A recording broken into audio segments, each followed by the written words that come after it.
नमस्कार श्रोता बंधुरा आमी स्वागता एसो गल्प शोनाई चैनेले सबाइके स्वागत जानाई। आज आपनारा शुनबेन हिमाद्री किशोर दाशगुप्त रचित अलौकिक उपन्यास जलंगीर अंधकारेर ৫৫তম पर्व। उपन्यास पाठ शुरू करार आगे आपनादेर मने करिये दिई जे आगेर पर्वे आमरा कि जेनेछि। आगेर पर्वे आमरा जानलाम शिशु कल्याण विभागेर सरकारी अफिसार मिस्टर बक्शी जानालो बाच्चादेर तिनि निये जाबेनी। तमसामय शास्त्री बाच्चादेर निये जेते दिते ना चाइले तिनि पुलिश डाकबेन बोले हुमकी देन। एरपर बाच्चादेर तार साथे जेते दिते राजी हलेन तमसामय शास्त्री। ठीक हलो तमसामय सेई दिनटा बाच्चादेर साथे काटाते पारबेन।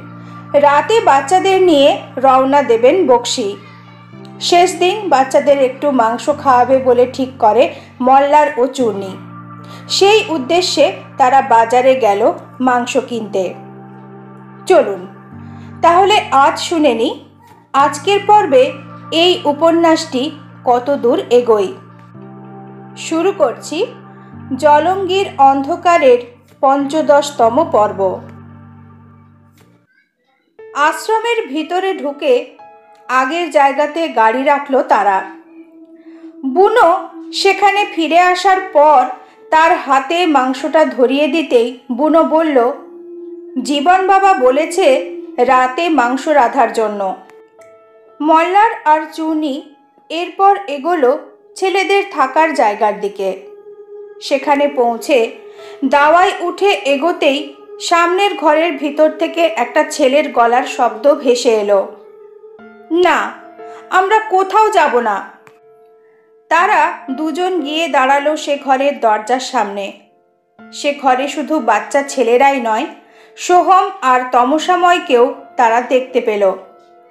मल्लारदेर देखे तमसामय बोललेन, ओ आपनारा फिरे एसेछेन? मल्लार मृदु हेसे बोल्ल, एई फिरलाम, मांस किने এনেছি। तमसामय एबार छेलेदेर उद्देश्ये बोलेन, आज मांस खेते पाबे तोमरा, भालो करे खेये तारपर रওনা देबे। मांसर कथा शुने बाच्चागुलोर चोख मुख मुहूर्तेर जन्य उज्जवल हयेও आबार निष्प्रभ हये गेल। नवजीवन बोले उठल, आमादेर मांस चाই না, আমরা তোমাকে ছেড়ে কোথাও যাব না। সঞ্জীবনও তাকে সমর্থন করে বলল, ওই লোকগুলোর সঙ্গে আমরা যাব না। মল্লাররা বুঝতে পারল তমসাময় ছেলেগুলোকে তাদের সরকারি হোমে যাবার খবরটা জানাতে এসেছেন। বাচ্চা ছেলে দুটোর কথার জবাবে তমসাময় তাদেরকে বললেন, তোমরা না যেতে চাইলে ওরা পুলিশ ডাকবে, তখন আরো বিপত্তি হবে, ওরা জোর করে নিয়ে যাবে তোমাদের। এ কথা শুনে অন্য একটা বাচ্চা ছেলে বলে উঠল, ওদের আমরা ধরে নিয়ে যেতে দেব না। শিশুসুলভ উক্তি, কিন্তু কথাটা শুনে তমসাময় ছেলেগুলোর দিকে কয়েক মুহূর্ত চুপ করে তাকিয়ে থাকার পর মৃদু হেসে বললেন, তোমরা ওদের সঙ্গে যাও, ভালো না লাগলে ফিরে এসো। মল্লাররা জানে সরকারি হোমে গেলে যতদিন না ছেলেগুলো প্রাপ্তবয়স্ক হবে ততদিন তারা কোথাও যেতে পারবে না। পালিয়ে এলেও আবার তাদের ফিরিয়ে নিয়ে যাবে সরকারি লোকেরা। তমসাময়ের কথা শুনে মল্লার আর চূর্ণীর মনে হলো তিনি বাচ্চা ছেলেগুলোকে আপাতত আশ্বস্ত করার জন্যই ফিরে আসার কথাটা বললেন। এ কথা বলার পর তিনি ছেলেগুলোকে বললেন, আমি এখন যাচ্ছি, রাতে তোমরা যাবার আগে আবার কথা বলতে আসবো। সে ঘর ছেড়ে বাইরে দাওয়ায় বেরিয়ে এলেন তমসাময় আর সোহম। দাওয়া ছেড়ে সকলে নিচে নামার পর তমসাময় বললেন, ওদের খুব কষ্ট হচ্ছে খবরটা শুনে, আমাকে ছেড়ে থাকার কথা ওরা ভাবতেই পারছে না। মল্লার বলল, সেটাই তো স্বাভাবিক, কিন্তু কি আর করবেন, সরকারি সিদ্ধান্তই শেষ কথা। তমসাময় বললেন, হ্যাঁ। তারপর তিনি হাঁটতে শুরু করলেন ঘরের দিকে। তিনি এগোবার পর সোহম প্রশ্ন করল, শোল মাছ পেয়েছিস? চূর্ণী তার হাতে ধরা ক্যারিব্যাগটা তুলে ধরে বলল, এই তো জ্যান্ত শোল মাছ। কথাটা শুনে সোহম চূর্ণীর হাত থেকে ব্যাগটা খপ করে নিয়ে তার ভেতরে রাখা মাছটা দেখে প্রথমে উৎফুল্লভাবে বলল, হ্যাঁ, ঠিক এমন মাছই আমার দরকার ছিল।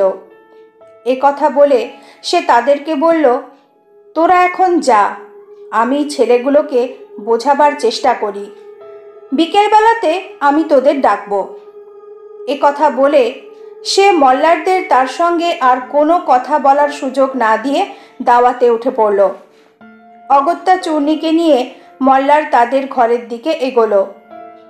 সোহম চূর্ণীর সঙ্গে বেশি কথা না বলে চলে যাওয়াতে আবারও বিষণ্ণ ভাব ফুটে উঠল চূর্ণীর মুখমণ্ডলে। তাকে শান্ত করার জন্য মল্লার বলল, ওকে আজ যা ইচ্ছা করতে দে। আমার ধারণা আজ রাতে ছেলেগুলো চলে যাবার পর ধীরে ধীরে সব কিছু স্বাভাবিক হয়ে যাবে। এই জায়গার প্রতি সোহম আর তেমন আকর্ষণ অনুভব করবে না। কথাটা শুনে চূর্ণী অস্ফুটভাবে বলল, তাই যেন হয়। নিজেদের ঘরে ফিরে এলো দুজন। দুপুরে নির্দিষ্ট সময় খাবার দিয়ে গেল বুনো। চূর্ণী দুপুরের খাবার খেয়ে পার্টিশনের ওপাশে চলে গেল। মল্লার আধশোয়া অবস্থায় বিছানার পাশে জানলার মতো জায়গাটা দিয়ে বাইরে চেয়ে রইল। নিস্তব্ধ দুপুর, কেমন যেন একটা নিঝুম পরিবেশ বিরাজ করছে চারপাশে। তারই মাঝে একসময় যেন একটা অস্পষ্ট হরিধ্বনি ভেসে এলো জলঙ্গির দিক থেকে। এরপর শেষ দুপুরের দিকে মল্লার দেখল তমসাময় আশ্রমের একদিকে যাচ্ছেন, আর তার কিছু সময়ের মধ্যেই সোহমকেও দেখতে পেল সে। সেই শোল মাছের ব্যাগটা নিয়ে সেও এগোলো তমসাময় যেদিকে এগোলেন সেদিকে। ওদিকে কি আছে? একটু ভাবার পর মল্লার বুঝতে পারল তমসাময় আর সোহম যেদিকে গেল ওদিকেই আছে সেই কালো ঘরটা। এর কিছুক্ষণের মধ্যেই বিকেল হয়ে গেল। চূর্ণী পাশের পার্টিশনের আড়াল থেকে বাইরে বেরিয়ে এলো। চূর্ণী আর মল্লার ঘরের বাইরের দাওয়াতে গিয়ে দাঁড়াতেই তারা দেখল সেই কালো ঘরের দিক থেকে সোহম আসছে। তাকে দেখে দাওয়া ছেড়ে নিচে নামলো চূর্ণী আর মল্লার। সোহম এসে দাঁড়ালো তাদের সামনে। মল্লারদের উদ্দেশ্যে সে বলল, বাহ, তোরা উঠে পড়েছিস, চল তাহলে নদীর পাড়ে গিয়ে দাঁড়াই। কথাটা শুনে চূর্ণীর মুখে হাসি ফুটে উঠল। সে বলল, হ্যাঁ চল। তিনজনে মিলে সেদিকে এগোলো তারা। আশ্রমের গেটের বাইরে বেরিয়ে নদীর পাড়ে গিয়ে দাঁড়ালো তারা তিনজন। ঠিক তখনই তাদের চোখে পড়ল যেদিকে শ্মশান তার বিপরীত দিকে নদীর পাড়ে বেশ খানিকটা দূরে বেশ কয়েকজন লোক নাচানাচি করছে। সাউন্ড সিস্টেমের মৃদু শব্দও ভেসে আসছে সেদিক থেকে। একটা গাড়িও দাঁড়িয়ে আছে সেদিকে। লোকগুলোকে দূর থেকে দেখে সোহম মৃদু চমকে উঠে বলল, কারা ওরা? মল্লার বলল, বাজারে গিয়ে শুনলাম একদল লোক নাকি জলঙ্গির পাড়ে পিকনিক করতে এসেছে, ওরাই হবে মনে হয়। মল্লার খেয়াল করল লোকগুলোর দিকে তাকিয়ে সোহমের মুখমণ্ডলে হঠাৎ যে মৃদু উত্তেজনা ফুটে উঠেছিল তা তার কথা শুনে যেন স্তিমিত হয়ে গেল। বিকেলের আলোতে বেশ উজ্জ্বল দেখাচ্ছে চারপাশ। সামনে দিয়ে ধীর গতিতে বয়ে চলেছে জলঙ্গি। এক ঝাঁক হলুদ প্রজাপতি ওড়াওড়ি করছে নদীর পাড়ের সামনের ঝোপটাতে। চূর্ণী আর সোহম পাশাপাশি দাঁড়িয়ে।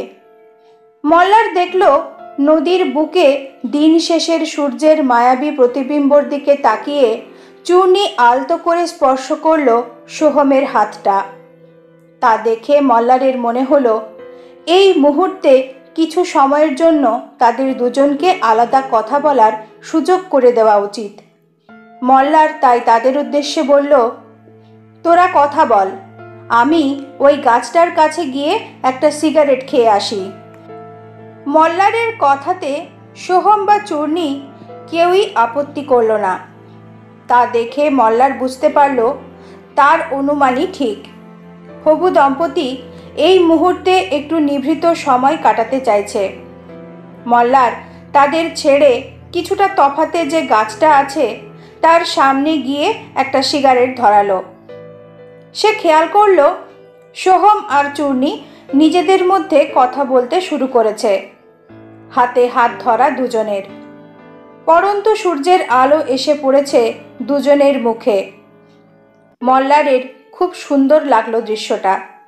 মনে মনে সে তাদের উদ্দেশ্যে বলল, সব ঝড় যেন কেটে যায়, তোরা দুজন সারাটা জীবন যেন এমনভাবেই কাটাতে পারিস।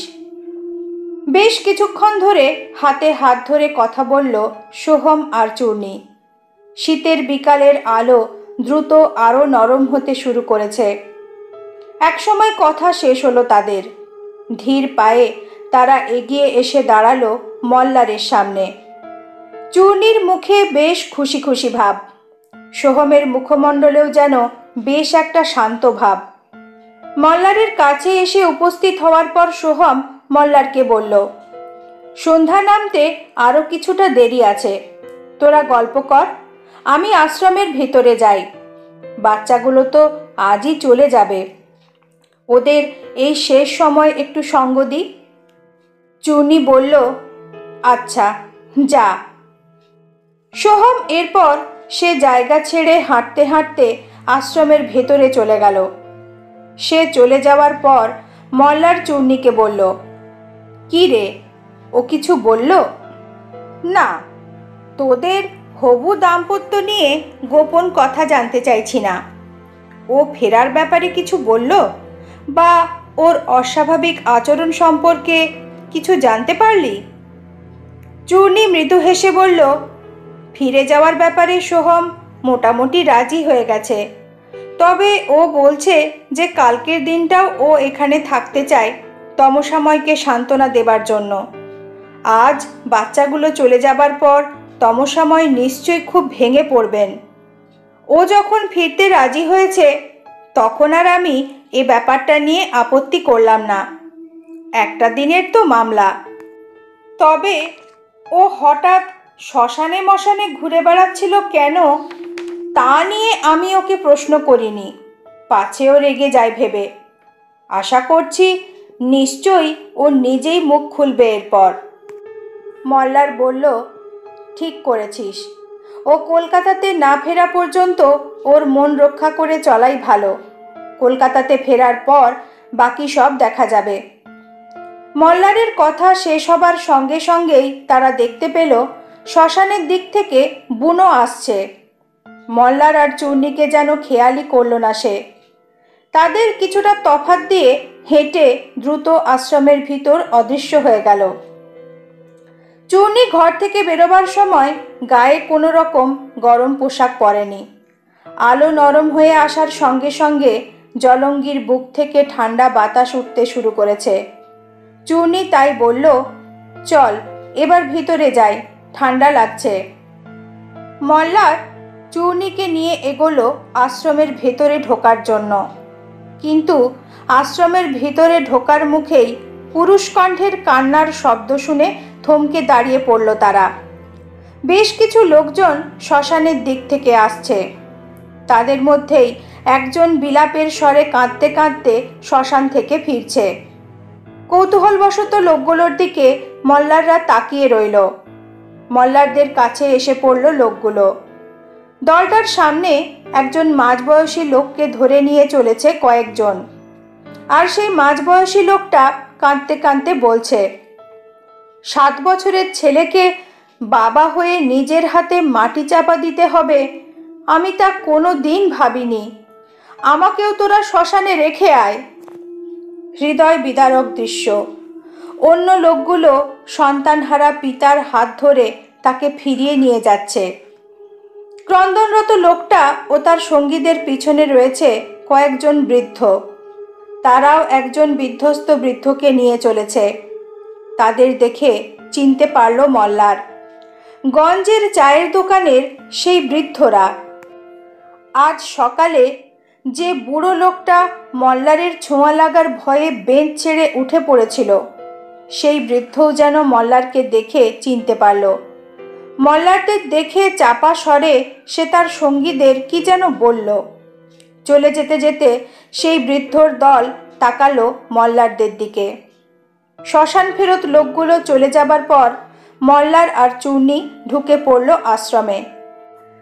বিকালবেলা বাচ্চাগুলো তাদের বাড়ির দাওয়াতে পা ঝুলিয়ে বসে। আজ কিন্তু তাদের সেখানে দেখতে পেল না তারা। সোহম, তমসাময় বা বুনোকেও চোখে পড়ল না। তবে বক্সি আর তার সঙ্গী দুজনকে এক জায়গাতে দেখতে পেল মল্লাররা। দূর থেকে মল্লারদের উদ্দেশ্যে বক্সি বললেন, আপনারা কোথায় গেছিলেন? মল্লার জবাব দিল, নদীর পাড়ে দাঁড়িয়ে গল্প করছিলাম। বক্সি আবারও প্রশ্ন করলেন, ওদিকে কোনো লোকজন দেখলেন? মল্লার বলল, কিছু দূরে শুধু একটা পিকনিক পার্টি নাচানাচি করছে, আর কোনো লোক নেই। বক্সি এরপর আর কোনো প্রশ্ন করলেন না। মল্লাররা ফিরে গেল তাদের থাকার জায়গাতে। ঘরে ঢুকে চূর্ণী গরম পোশাক পরে আসার পর দাওয়ায় তারা কিছুক্ষণ বসল। বাচ্চাদের দেখতে না পেলেও তারা এবার বুনোকে দেখতে পেল। সূর্য ডুবতে শুরু করেছে। বুনো মাথায় এক বোঝা কাঠ এনে রান্নাঘরের সামনে রেখে দরজা খুলে ভেতরে ঢুকে গেল। মল্লাররা অন্ধকার নামতেই ঘরে ঢুকে পড়ল। সন্ধ্যাবেলাতে বুনো যখন চা আনলো, তখন তার থেকে মল্লাররা জানতে পারল সোহম ছেলেদের ঘরেই আছে। চা দিয়ে চলে যাবার সময় বুনো বলে গেল, আজ একটু তাড়াতাড়ি খাবার আনবে সে, তারপর ছেলেদের ঘরে খাবার দিতে যাবে। চা খাবার পর নানা গল্প করে কিছুটা সময় কেটে গেল। ঘরের বাইরে তাকিয়ে চূর্ণী এরপর দেখতে পেল কাঠগুলো দিয়ে রান্নাঘরের সামনে আগুন জ্বেলেছে বুনো। তা দেখে চূর্ণী মল্লারকে বলল, তুই একবার দেখে আয় শ্মশানের কাঠ দিয়ে বুনো আগুন জ্বেলেছে কিনা, তবে ও মাংস আমি খাবো না। মল্লার অগত্যা তাদের দাওয়া থেকে নেমে এগোলো রান্নাঘরের দিকে, যেখানে অগ্নিকুণ্ডর সামনে দাঁড়িয়ে আছে বুনো। সে জায়গার কাছাকাছি পৌঁছতেই মাংস পোড়া গন্ধ এসে লাগলো মল্লারের নাকে। বুনোর কাছে পৌঁছেই সে অগ্নিকুণ্ডর দিকে তাকিয়ে দেখল মাংসর টুকরো ফেলা হয়েছে অগ্নিকুণ্ডর মধ্যে। শ্মশানের কাঠে পোড়ানো হচ্ছে মাংস। মল্লার বিস্মিতভাবে বুনোকে বলল, এভাবে মাংস পোড়াচ্ছ কেন? বুনো জবাব দিল, ছেলেগুলো চলে যাবার আগে এমন মাংসই খেতে চেয়েছে, তাই রান্না না করে মাংস পুড়িয়ে সিদ্ধ করছি। এরপর সম্ভবত সে আঁচ করতে পারল মল্লারের আসার কারণটা। তাই সে মল্লারকে বলল, আপনাদের মাংস আলাদা রান্না হচ্ছে ঘরের ভিতর, ওই দেখুন। রান্নাঘরের খোলা দরজা দিয়ে ভিতরে তাকিয়ে মল্লার দেখল একটা কেরোসিন স্টোভে ডেকচিতে মাংস রাঁধা হচ্ছে তাদের কিছু মানুষের জন্য। মল্লার আর বুনোর সঙ্গে কোনো কথা বলল না। ঘরে ফিরে এসে সে চূর্ণীকে শুধু বলল, আমাদের জন্য স্টোভে আলাদা মাংস রাঁধা হচ্ছে। রাত 8টা নাগাদ বুনো এসে মাংস ভাত দিয়ে গেল। স্বাভাবিক রান্না হলেও পোড়া মাংসের গন্ধটা মল্লারের নাকে এমনভাবে চেপে বসেছিল যে মল্লার তৃপ্তি করে মাংস খেতে পারল না। খাওয়া সেরে রাত 9টা নাগাদ ঘরের দাওয়াতে বেরিয়ে এলো মল্লার আর চূর্ণী। মাথার ওপর ফ্যাকাশে চাঁদ উঠেছে, কুয়াশাও নামতে শুরু করেছে ধীরে ধীরে। তারা দেখতে পেল সেই সরকারি গাড়িটা যেখানে রাখা, তার সামনে পায়চারি করছেন মিস্টার বক্সি, আর তার সঙ্গীরাও সেখানে দাঁড়িয়ে। তাদের দেখে মল্লাররা বুঝতে পারল ছেলেগুলোকে নিয়ে রওনা দেওয়ার জন্য প্রস্তুত হয়ে আছে সরকারি লোকেরা।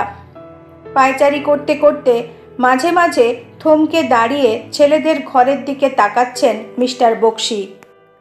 সময় এগিয়ে চলল। মল্লাররাও তাকিয়ে রইল তাদের দিকে। রাত 9:30 নাগাদ মিস্টার বক্সি ঘড়ি দেখলেন। তারপর সম্ভবত তার সঙ্গীদের নির্দেশ দিলেন ছেলেদের ঘরের দিকে যাওয়ার জন্য। লোক দুজন সেদিকে পা বাড়াতে যাচ্ছিল। ঠিক সেই সময় আধো অন্ধকারে ডুবে থাকা ছেলেদের বাসস্থানের ভিতর থেকে একটা লণ্ঠনের আলো বাইরে বেরিয়ে এসে দাওয়া ছেড়ে নিচে নামতে শুরু করলো। সেই আলোর পিছনে বেশ কিছু অবয়ব দেখতে পেল মল্লাররা। চূর্ণী আর মল্লারও এরপর তাদের দাওয়া থেকে নেমে এগোলো সরকারি গাড়িটার দিকে, বাচ্চাগুলোর বিদায় মুহূর্তের সাক্ষী হবার জন্য। মল্লাররা এসে দাঁড়ালো গাড়িটার দিকে। মিস্টার বক্সি তাদের দিকে একবার তাকালেও বিশেষ পাত্তা দিলেন না। তিনি তার দৃষ্টি নিবদ্ধ করলেন ধীর পায়ে এগিয়ে আসা ছেলেদের দলের দিকে। প্রথমে লণ্ঠন হাতে বুনো, তারপর তমসাময়ের পিছন পিছন বাচ্চা ছেলেগুলো, আর সব শেষে সোহম। এভাবেই তারা এসে দাঁড়ালো গাড়িটার সামনে। লাইনটা এরপর ভেঙে দিয়ে তমসাময়কে ঘিরে দাঁড়ালো বাচ্চাগুলো। বিষণ্ণ মুখ তাদের। তমসাময়ের মুখমণ্ডলেও যেন বেদনার ছাপ ফুটে উঠছে। বেশ কয়েক মুহূর্ত নিশ্চুপভাবে তিনি চেয়ে রইলেন ছেলেগুলোর দিকে। বিদায় বেলার এই দৃশ্য দেখে মল্লারেরও বেশ খারাপ লাগলো। তবে আবেগঘন দৃশ্য যেন তেমনভাবে স্পর্শ করল না মিস্টার বক্সিকে। তিনি এ ধরনের দৃশ্য দেখতে নিশ্চয়ই অভ্যস্ত। মিস্টার বক্সি এবার বললেন, এবার আমাদের যেতে হবে, নইলে দেরি হয়ে যাবে। নবজীবন নামের ছেলেটার গলা থেকে বেরিয়ে এলো মৃদু আর্তনাদের মতো স্বর। জীবন বাবা। তমসাময় হাত রাখলেন নবজীবনের মাথায়। তারপর বললেন, এবার রওনা দাও, ভালো না লাগলে ফিরে এসো। সরকারি আধিকারিক মিস্টার বক্সির এক সঙ্গী গাড়িতে উঠে ইঞ্জিন চালু করলো। বুনো এগোলো আশ্রমের দরজা খোলার জন্য। গাড়ির ভিতর এরপর এক এক করে উঠতে লাগলো ছেলেরা। তারা সবাই উঠে যাবার পর মিস্টার বক্সি প্রথমে বললেন, আপনাদের সবাইকে সহযোগিতা করার জন্য ধন্যবাদ। এরপর তিনি তমসময়ের উদ্দেশ্যে বললেন, ওদের যেখানে নিয়ে যাচ্ছি তার ঠিকানা তো আমি আপনাকে দিয়েছি। সেখানে গিয়ে ওরা আগে দিন 15 একটু ধাতস্থ হয়ে নিক, তারপর আপনি আমার সঙ্গে যোগাযোগ করবেন ওদের সঙ্গে দেখা করার ব্যাপারে। মল্লারের মনে হলো কথাটা শুনে যেন একটা আবছা হাসি ফুটে উঠল তমসাময়ের মুখে। সরকারি আধিকারিক আর বাক্যব্যয় না করে তার সঙ্গীকে নিয়ে গাড়িতে উঠে দরজা বন্ধ করে দিলেন। গাড়ি এগোলো গেটের দিকে। ঠিক সেই সময় জলঙ্গির পাড় থেকে হঠাৎই একদল শিয়াল ডেকে উঠল। মল্লার খেয়াল করল তাদের মাথার ওপর দিয়ে এক ঝাঁক বাদুড় ডানা ঝাপটাতে ঝাপটাতে উড়ে গেল নদীর দিকে। সরকারি গাড়িটা ছেলেগুলোকে নিয়ে এগিয়ে গিয়ে আশ্রমের বাইরে ঘন কুয়াশাতে অদৃশ্য হয়ে গেল। গাড়িটা বাইরে বেরিয়ে যাওয়ার পরও কয়েক মুহূর্ত চুপ করে গেটের দিকে তাকিয়ে রইলেন তারা। মল্লার তমসাময়কে প্রশ্ন করল, ওরা যে বাচ্চাগুলোকে নিয়ে গেল কোনো কাগজপত্র দিয়েছে আপনাকে? তমসাময় বলল, হ্যাঁ, বিকেলে আমার ঘরে এসে একটা কাগজ আমাকে দিয়ে গেছে ওরা।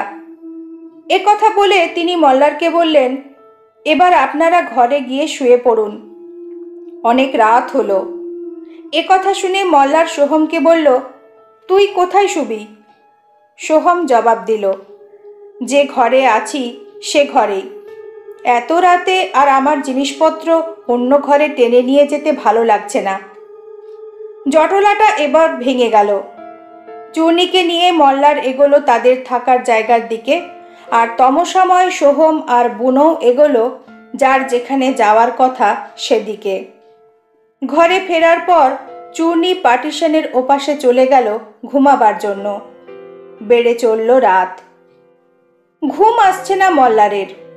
নানা ধরনের ভাবনা মাথার মধ্যে তার ঘুরপাক খাচ্ছিল। সোহমকে কি সত্যি ফিরিয়ে নিয়ে যাওয়া যাবে এখান থেকে? 2 রাত কেটে গেল, আরও একটা রাত না হয় তারা এখানে কাটাবে। কিন্তু সোহম যদি কোনো কারণে ফিরে যাওয়ার আগে শেষ মুহূর্তে বেঁকে বসে তখন? সব থেকে বড় কথা, চূর্ণীও যদি সোহমের জন্য এখানে থেকে যায় তখন কি হবে? মল্লারের অফিসে অনেক কাজ পড়ে আছে, তার তো আর দিনের পর দিন এভাবে এখানে বসে থাকা সম্ভব নয়। মল্লারের খালি মনে হচ্ছে এই আশ্রমের ভিতর কোনো একটা রহস্য আছে, কিন্তু কি সেই রহস্য? এসব নানান কথা ভাবতে ভাবতে বিছানাতে এপাশ ওপাশ করতে করতে একসময় বিছানাতে উঠে বসল মল্লার। এরপর সিগারেট ধরাবার জন্য বিছানা থেকে নেমে সিগারেট লাইটার নিয়ে দরজাটা খুলল। বাইরে দাঁড়িয়ে সে সিগারেট ধরাতে যাচ্ছিল, ঠিক সেই সময় মল্লার দেখতে পেল সোহমকে। তার থাকার জায়গা ছেড়ে নিচে নেমে সে হাঁটতে শুরু করেছে যেদিকে কালো ঘর আছে সেদিকে। তাকে দেখে মল্লারের কৌতূহল হলেও সে প্রথমে ভাবল সোহম যেদিকে যাচ্ছে যাক, সে আর তার পিছু ধাওয়া করবে না। কিন্তু মল্লারের পরই আরেকজনকে দেখতে পেল সে। একটা ঘরের আড়াল থেকে বেরিয়ে এলো একজন লোক। পরনে শার্ট প্যান্ট, গায়ে জ্যাকেট। সেই জ্যাকেটের হুডটা মাথায় ঘোমটার মতো করে টানা। ঘরটার আড়াল থেকে বাইরে এসে ঘাড় ঘুরিয়ে একবার চারপাশে তাকালো লোকটা। তারপর সে অনুসরণ করলো সোহমকে। এবার আর কৌতূহল দমিয়ে রাখতে পারল না মল্লার। দাওয়া ছেড়ে নেমে সেও হাঁটতে শুরু করলো সেদিকে। কুয়াশার একটা চাদর যেন ঘিরে রেখেছে কালো ঘরটাকে। কুয়াশা বলয়ের মধ্যে আবছা দেখা যাচ্ছে ঘরটার অবয়ব। মল্লার দেখল প্রথমে সোহম, তারপর সেই লোকটাও হারিয়ে গেল সেই কুয়াশা বলয়ের মধ্যে। মল্লারও একসময় প্রবেশ করল সেই কুয়াশার মধ্যে, আর তার সঙ্গে সঙ্গেই একটা আঁশটে গন্ধ তার নাকে এসে লাগলো, পোড়া শোল মাছের গন্ধ। মল্লারের কাছে পরিচিত এ গন্ধ। কালো ঘরটার কাছে পৌঁছে গেল মল্লার, কিন্তু সেখানে সোহম বা তাকে যে অনুসরণ করে এলো তারা দুজন কেউই নেই। ঘরের বাইরে একপাশে কাঠের আঁচ এখনো ধিকি ধিকি জ্বলছে। মল্লার অনুমান করল মাছ পোড়াবার জন্যই সম্ভবত ওই আগুন জ্বালানো হয়েছে। মল্লার ভালো করে তাকিয়ে দেখল একটা আবছা আলো বেড়ার দরজার ফাঁক গলে বাইরে এসে পড়েছে। দরজার ঝাঁপ বন্ধ থাকলেও গায়ের তালাটা খোলা, অর্থাৎ ঘরের ভিতরে লোক আছে। তবে কি সোহম আর সেই লোকটা কালো ঘরের ভিতরে রয়েছে? মল্লার ঘরের ভিতর কি ঘটছে তা বোঝার জন্য সন্তর্পণে ঘরটার কাছে এগিয়ে গিয়ে ঝাঁপের যে ফাঁক গলে আলো বাইরে আসছে সেই ফাঁকে চোখ রাখল। শেষ হলো অলৌকিক উপন্যাস জলঙ্গির অন্ধকারের ৫৫তম পর্ব। এই পর্যন্ত শুনে যদি ভালো লাগে সেটা অবশ্যই কমেন্ট করে জানাবেন।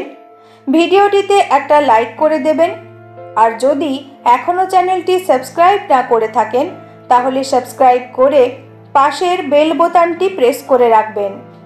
এতে উপন্যাসের পরবর্তী পর্ব আপলোড হলেই তার নোটিফিকেশন আপনার ডিভাইসে পৌঁছে যাবে। আজ এই পর্যন্তই। সবাই ভালো থাকবেন। নমস্কার।